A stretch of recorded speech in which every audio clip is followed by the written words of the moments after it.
To start with, every organisation should create a business continuity plan, or BCP.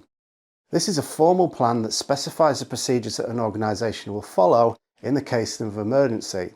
More specifically, a threat to the operational continuation of your organisation due to one or more of its business critical components ceasing to function properly. BCPs will typically include sub-plans, and these to ensure immediate safety for employees and customers, seek to restore previously designated important operations as quickly as possible, and finally return to full regular operations.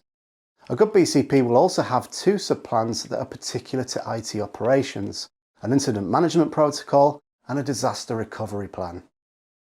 When disaster strikes, a disaster recovery plan, or DRP, tries to protect an organisation's IT infrastructure. Its main objectives are damage limitation and to restore functionality as soon as possible. We call this a plan because it won't function unless you put in a lot of effort ahead of time. The plan must include risk assessment, infrastructure protection, threat detection, and recovery procedures.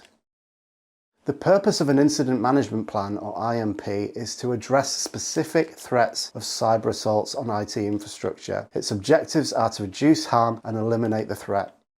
Now, as you can imagine, there will be some overlap between your DRP and IMP.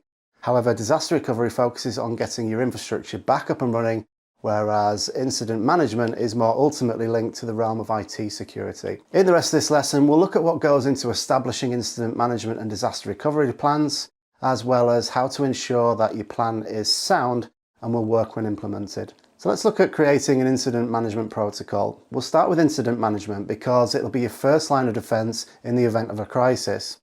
A user who observes that anything is wrong with the system may be the first to notice that there's a problem. It could also come to you in the form of an automated alarm triggered by monitoring software, or your SIEM if you've done a fantastic job of setting up your infrastructure. When the warning arrives, it will be up to the technician or administrator on call to decide how it will be handled and who will be responsible for it. A direct phone contact or email, a ticket sent through a collaboration platform like Jira, or the use of a purpose-built SIEM can all be used to escalate a situation. However, the more intelligent automation you incorporate into the process, the faster and more efficient it will be.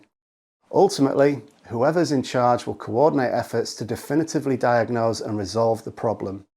Wherever possible, such collaboration should include administrators, developers, and other key stakeholders to guarantee that you've got all the resources you'll need to solve the problem. Once you've established the problem's been handled, you'll want to examine what went wrong and what went right, how your responses could have been better, and how you may redesign things to lessen the likelihood of a repeat event. Responsible IT managers must be able to include resiliency into their system.